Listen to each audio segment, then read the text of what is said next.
অসুস্থতার কারণে তারাবি যদি 20 রাকাত না পড়তে পারি তাহলে কত রাকাত পড়া উচিত? রোজা রেখে ঠোঁটে পেট্রোলিয়াম জেলি ব্যবহার করা যাবে কিনা? রোজা রেখে নাক বা কানে ড্রপ ব্যবহার করা যাবে কিনা? আমাদের মসজিদে খুব দ্রুত তারাবি পড়ে, তাই বাসায় পড়লে কি সমস্যা হবে? তারাবিতে আমরা যে দোয়া পড়ি এবং মুনাজাতে যে দোয়া করি এটা সুন্নাহ সম্মত কিনা? রোজা অবস্থায় স্ত্রীর কতটুকু কাছাকাছি যাওয়া যাবে? ইফতার ও সাহরি নিয়ত সম্পর্কে কিছু বলবেন? মুখে আরবি উচ্চারণ করা কি জরুরি? সিয়ামরত মহিলার দিনের বেলা পিরিয়ড শুরু হলে দিনের বাকি অংশ না খেয়ে থাকতে হবে, খেলে কি গুনাহ হবে? তারাবি নামাজ একাকি পড়লে কেরাত উচ্চস্বরে পড়বো নাকি মনে মনে পড়বো? রোজা থাকা অবস্থায় হাতের বা পায়ের নখ কাটা যাবে কিনা? কেউ যদি ফরজ সালাত আদায় না করে রোজা রাখে, তার রোজা রাখার যৌক্তিকতা কতটুকু? আমি গর্ভবতী, আমার বমি হয়, মাথা ঘুরে, তাহলে আমার রোজার বিধান কি? সুন্নাত সালাত অবস্থায় ফরজ সালাত শুরু হলে কি করব? আর বিলম্ব না করে চলুন তাহলে আপনাদের যে সমস্ত প্রশ্নগুলো আমাদের কাছে চলে এসেছে সেগুলোর উত্তর দিতে আমরা শুরু করি। পিয়াস এমডি রাইসুল রেজা জানতে চেয়েছেন, সিয়ামরত মহিলার দিনের বেলা পিরিয়ড শুরু হলে দিনের বাকি অংশ না খেয়ে থাকতে হবে, খেলে কি গুনাহ হবে? না খেয়ে থাকা উচিত, বাকি অংশ তার রোজার সম্মানার্থী করা উচিত। আহমেদ শাহাদাত জানতে চেয়েছেন, রোজা থাকা অবস্থায় হাতের বা পায়ের নখ কাটা যাবে কিনা? উত্তর কাটা যাবে, কোনো অসুবিধা। রোজা রেখে হাত পা নখ কাটা যাবে,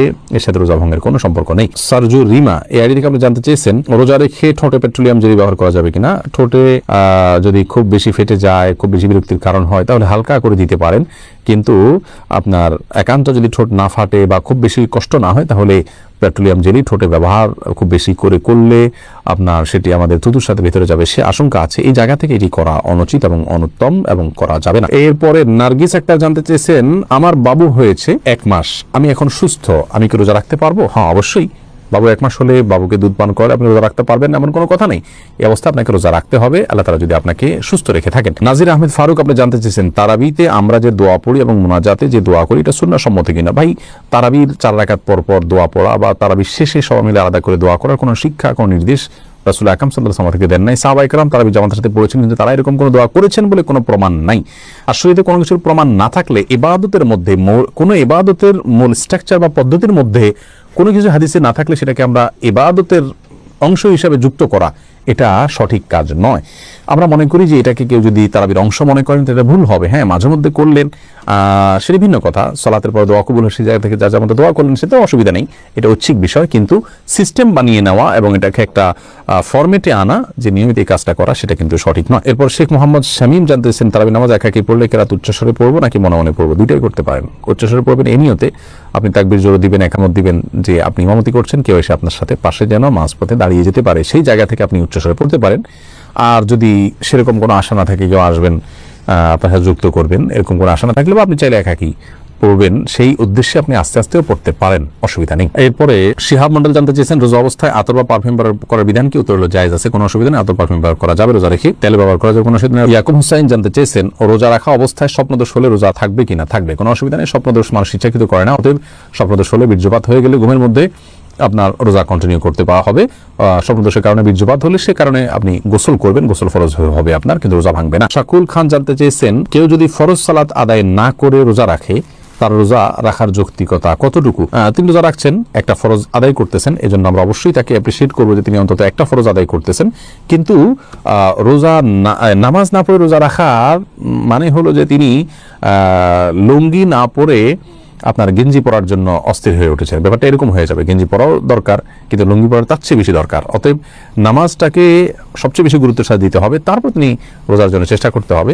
নামাজ না পড়ে রোজা রাখা, এটা হলো নামাজের গুরুত্ব বা সালাতের গুরুত্ব না বুঝার কারণে। আল্লাহ তাআলা আমাদের ভাইকে বোঝার তৌফিক দান করুন। ত্রিহান আপনি আইডি থেকে জানতে চাইছেন, আমি গর্ভবতী, আমার বমি হয়, মাথা ঘুরে, তাহলে আমার রোজার বিধান কি? যদি বমি হয় এতে রোজা ভাঙবে না, ইচ্ছাকৃত বমি না করলে রোজা ভাঙবে না। হাদিসে আসলে নবী সাল্লাল্লাহু আলাইহি ওয়াসাল্লাম বলেছেন, যে ব্যক্তির বমি হয় তার রোজা ভাঙবে না, যে ইচ্ছাকৃত বমি করে হাত দিয়ে বা বের করে তার রোজা ভাঙবে।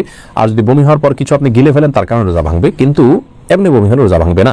মাথা ঘুরে বমি হয়, তারপর কষ্ট করে আপনার রোজা রাখা উচিত, এটা ফরজ রোজা, এখানে কার্পণ্য করা উচিত নয় এবং ত্রুটি করা উচিত নয়। আল্লাহ আমাদের তৌফিক দান করুন। এমনি হাসানুল করিম জানিয়েছেন, রোজা অবস্থায় স্ত্রীর কতটুকু কাছাকাছি যাওয়া যাবে? রোজা অবস্থায় স্ত্রীর সাথে সম্পূর্ণ পাশাপাশি শোয়া যাবে, থাকা যাবে, এমনকি চুম্বনও করা যাবে, আলিঙ্গনও করা যাবে, কোনো অসুবিধা নেই। শুধুমাত্র স্ত্রীর সহবাস সেটি করা যাবে না। সহবাসটা যাতে না হয় সেই জিনিসটি খেয়াল করতে হবে। লজ্জাস্থানের মিলন সেটি সরাসরি হারাম, বীর্যপাত না হলেও শুধু সম্মিলনটাই হারাম। এছাড়া আলিঙ্গন চুম্বন হতে পারে। আমাদের আয়েশা রাদিয়াল্লাহু আনহা বলেছেন যে নবী সাল্লাল্লাহু আলাইহি ওয়াসাল্লাম রোজা রাখা অবস্থায় স্ত্রীদের আদর সোহাগ তিনি করতেন, এটি জায়েজ আছে। তবে কেউ যদি সেটি করতে গেলে নিজেকে নিয়ন্ত্রণ করতে পারবেন না এমন আশঙ্কা হয়, তাহলে তার জন্য এটি করা জায়েজ নাই। সাদ্দাম হোসেন জানতে চেয়েছেন, গর্ভবতী 9 মাসের সময় রোজা না রাখলে গুনাহগার হবে কিনা। 9 মাসের সময় যদি রোজা রাখলে তার অসুবিধা হয়, সন্তানের বড় কোনো রিস্ক থাকে অথবা তার শরীরে বড় ধরনের কোনো রিস্ক থাকে, যেটা একজন দিনদার একজন মুসলিম ডাক্তার তাকে সাজেস্ট করেন, তাহলে সেক্ষেত্রে রোজা না রাখলে গুনাহগার হবেন না, কিন্তু রোজাগুলো তাকে পরবর্তীতে রেখে দিতে হবে। অহেতুক আপনার ভয় থেকে যে হতে পারে ক্ষতি, এরকম নিছক আশঙ্কা থেকে বা আপনার সন্দেহের কারণে রোজা না রেখে থাকা জায়েজ নয় গর্ভবতী মায়ের জন্য। রাখলে যদি নিশ্চিত ক্ষতি হবে বা প্রবল সম্ভাবনা থাকে, সেক্ষেত্রে তিনি রোজা না রাখতে পারেন। আশরাফুদ্দিন জানতে চেয়েছেন, আমাদের মসজিদে খুব দ্রুত তারাবি পড়ে, তাই বাসায় পড়লে কি সমস্যা হবে? আপনি যদি এত দ্রুত তারাবি পড়ে যে নামাজ হয় কিনা এটা সন্দেহ হয়, মানে রুকনগুলাই ঠিক মতো করে না, দায়া একটু অপেক্ষা করে, এটা করে না, রুকুতে আপনার যতটুকু না অপেক্ষা করে না ততটুকু করে না, এত দ্রুত যদি করে অনেক সময় রুকু থেকে উঠে সাথে সাথে চলে যায়, একটু 1 সেকেন্ড অপেক্ষা করে না, এরকম করলে তো তার নামাজই হয় না। এরকম ব্যক্তির পিছনে না পড়ে বাসায় পড়া উত্তম। কিন্তু যদি একটু তেলাওয়াতটা তাড়াহুড়া করে, কিন্তু এত তাড়াহুড়া করে না যে নামাজ বিশুদ্ধ হয় না, তাহলে সেক্ষেত্রে আপনাকে জামাতের সাথে আদায় করাটাই উচিত হবে, উত্তম হবে। যদিও তারাবির নামাজ কেউ জামাতের সাথে আদায় না করলে কোনো গুনাহ হবে না, তার মধ্যে তিনি একা পড়তেও পারবেন, কিন্তু জামাতের নামাজ অবশ্যই 27 গুণ বেশি সওয়াব রাখে। মেহেদী হাসান মির্জা জানতে চেয়েছেন, রোজা রেখে নাক বা কানে ড্রপ ব্যবহার করা যাবে কিনা। ভাই মেহেদী হাসান, রোজা রেখে নাকে ড্রপ দিতে পারবেন না, কারণ নাকে ড্রপ দিলে সেটা গলায় যেতে পারে। নবী সাল্লাল্লাহু আলাইহি ওয়াসাল্লাম বলেছেন, ওয়ামাযমিদ ইল্লা আন তাকুনা সাইমান, তুমি কুলি করবে কিন্তু রোজাদার হলে গড়গড়া করতে যাবে না, কারণ গড়গড়া করলে ভিতরে পানি যেতে পারে। নাকে ড্রপ দিলে সেটা যদি ভিতরে যেতে পারে, অতএব সেই জায়গায় এখানে নাকে ড্রপ দেওয়া যাবে না রোজা রেখে। কিন্তু কানে ড্রপ দিতে পারেন, চোখে ড্রপ দিতে পারেন, যে চোখের সাথে আপনার আমাদের গলার সম্পর্ক নেই, কানে ড্রপ দিতে পারেন, সেটারও সরাসরি সম্পর্ক নেই।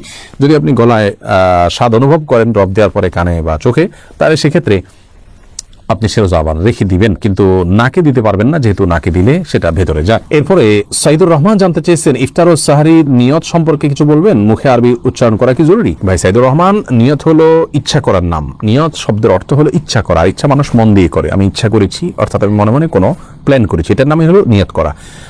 রোজার নিয়ত করতে হবে অন্যান্য সমস্ত আমলের মতো, ইন্নামাল আমালু বিন্নিয়াত, সমস্ত আমলের নিয়তের উপর নির্ভরশীল। নিয়ত না থাকলে কোনো আমলই গ্রহণযোগ্য হবে না। কিন্তু নিয়তের মানে এই নয় যে মুখে উচ্চারণ করতে হবে। শরীয়ত আমাদেরকে মুখে উচ্চারণ করে নিয়ত করার কোনো শিক্ষা দেয়নি, এবং রোজার জন্য আলাদা কোনো নিয়তের শিক্ষা আল্লাহ তাআলা দেননি। নামাজের ক্ষেত্রেও কোনো নিয়ত, রোজা মুখে নিয়ত করার কোনো শিক্ষা আল্লাহ তাআলা দেননি।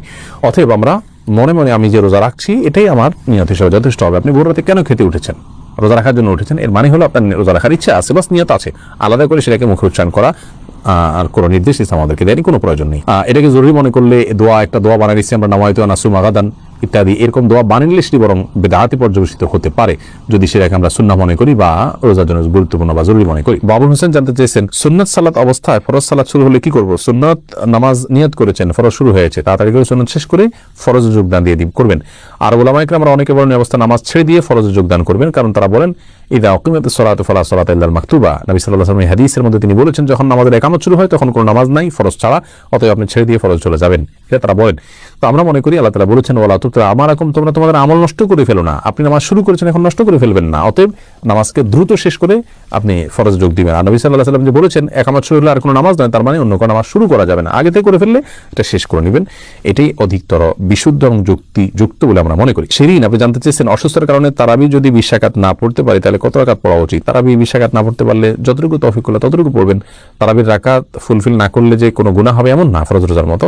অসুস্থতার কারণে আপনি যদি 2-4 রাকাত 6 রাকাত কমও পড়েন, কোনো অসুবিধা নেই। সাইদুর রহমান জুয়েল জানতে চেয়েছেন, মোবাইলে কোরআন শরীফের অ্যাপস ডাউনলোড করে তেলাওয়াত করলে কোনো গুনাহ হবে কিনা? না, কোনো গুনাহ হবে কেন, সওয়াব হবে, কোনো অসুবিধা নেই। নাজমা বেগম জানতে চেয়েছেন, ইফতারের সময় আজানের উত্তর কিভাবে দিব? ইফতারের পাশাপাশি আপনি আজান খেতে খেতে আজানের উত্তর দিতে পারবেন, কোনো অসুবিধা নেই, দেওয়া উচিত।